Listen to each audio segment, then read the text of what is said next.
मुझे उनसे है वफा की उम्मीद जिन्हें नहीं मालूम वफा क्या है। आज अपना टॉपिक है फिजिक्स का वैद्युत द्विध्रुव के कारण किसी बिंदु पर वैद्युत क्षेत्र की तीव्रता। तो इसमें हमारे पास एक द्विध्रुव होगा। वैद्युत द्विध्रुव के कारण हमें किसी भी इसके अक्ष पर, देखो द्विध्रुव के कारण किन्हीं दो बिंदुओं पर तीव्रता हम लोग ज्ञात कर सकते हैं, एक अक्ष पर और एक निरक्ष पर।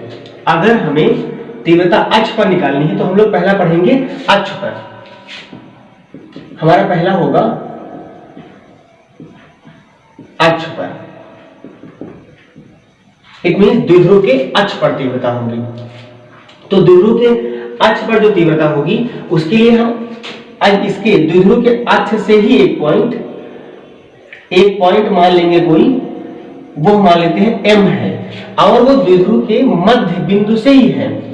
द्विध्रुव के मध्य बिंदु को हम O मान लेते हैं। द्विध्रुव के मध्य बिंदु O से स्मॉल r दूरी पर एक बिंदु है, वो है m। ये दूरी m है। अब द्विध्रुव की लंबाई जो होती है वो हम लोग 2l मानते हैं, तो l ये भी होगी l, इतना ये। अगर हम कहें कि -q आवेश से इस बिंदु m की जो दूरी है, डिस्टेंस है, वो क्या है, तो देखो ये r है, ये इतना l है, तो पूरी डिस्टेंस कितनी हो जाएगी, r प्लस l हो जाएगी। तो ये हो जाएगी r प्लस l।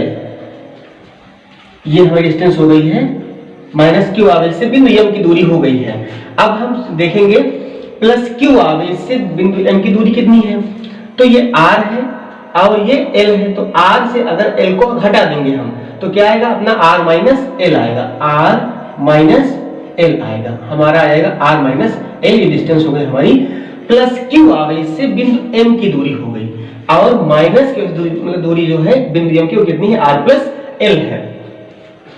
अब देखिए माइनस q आवेश के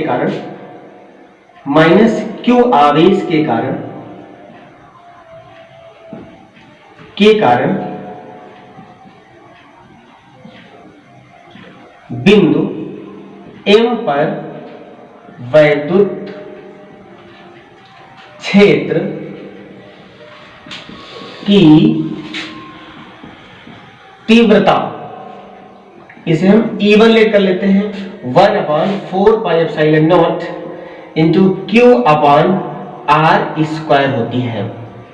लेकिन ये जो डिस्टेंस है r, वो -q आवेश से बिंदु m की डिस्टेंस लेंगे, -q आवेश से बिंदु m की दूरी लेंगे हम, तो वो क्या हो जाएगी, r प्लस l। तो यहाँ r न रख के क्या रखेंगे, r प्लस l रखेंगे, तो r प्लस l रखेंगे, r plus l to the whole square. ये हमारा इक्वेशन फर्स्ट हो जाएगा। अब हम देखते हैं प्लस q आवेश के कारण बिंदु m पर वैद्युत क्षेत्र की तीव्रता E2 = 1/4πε0 into q/r-l² equation second. ये हमने डिस्टेंस लिया है प्लस q आवेश से जो बिंदु m की डिस्टेंस कितनी है, r-l है। ठीक है, अब हम निकालेंगे अब दोनों आवेश, इट मींस वैद्युत द्विध्रुव के कारण बिंदु m पर तीव्रता क्या होगी। तो द्विध्रुव के कारण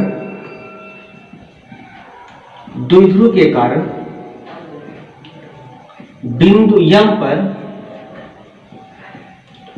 परिणामी वैद्युत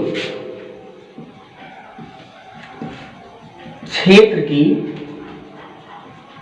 तीव्रता E∗, अब यहां पर यह है कि E1 से E2 सब्ट्रैक्ट करें कि E2 से E1 सब्ट्रैक्ट ही क्यों करें, तो देखिए -q आवेश के कारण जो बिंदु m पर तीव्रता होगी वो क्या होगी, माइनस कारण तीव्रता अंदर की ओर होती है। अगर कोई माइनस आवेश है तो इस कारण तीव्रता क्या होगी, अंदर की ओर होगी, तो ये अंदर की ओर E1 हो जाएगा।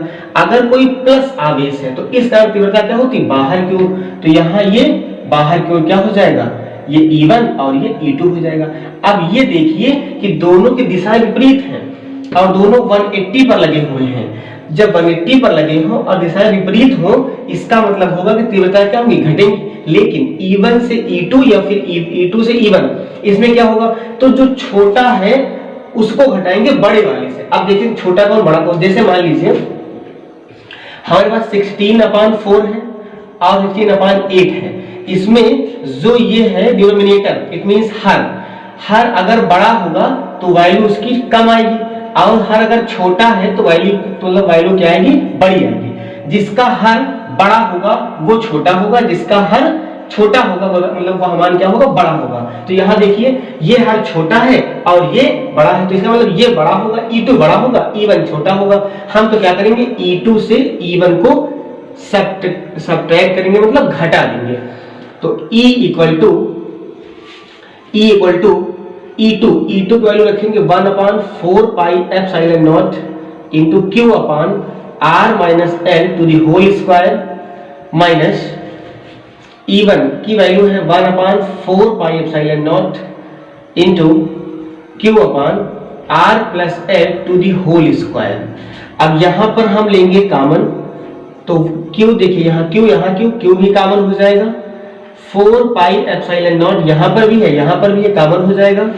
बचेगा क्या, 1/R minus L to the whole square minus 1/R plus L to the whole square, E equal to Q upon 4 pi epsilon naught into, इसे हम क्या करेंगे, क्रॉस मल्टीप्लाई कर देंगे, क्योंकि दोनों के डिनोमिनेटर मींस हर बराबर नहीं है, तो यह इसका हम करेंगे cross multiply.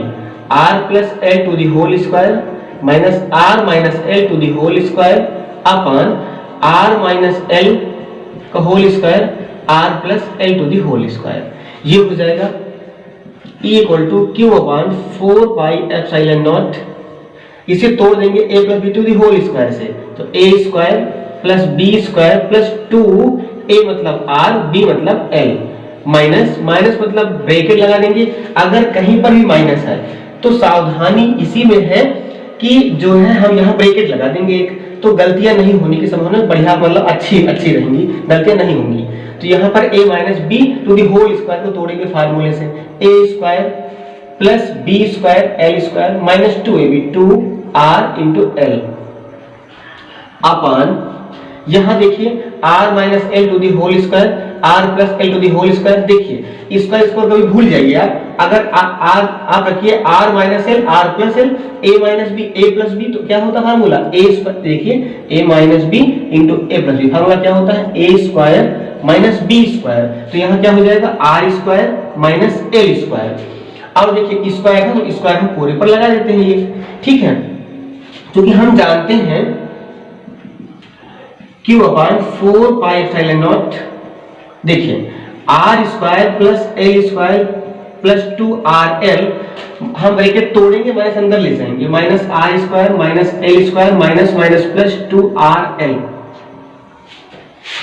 R square minus L square to the whole square, R square L square minus minus, यहां देखिए प्लस प्लस। अब देखिए कितना हो जाएगा ये,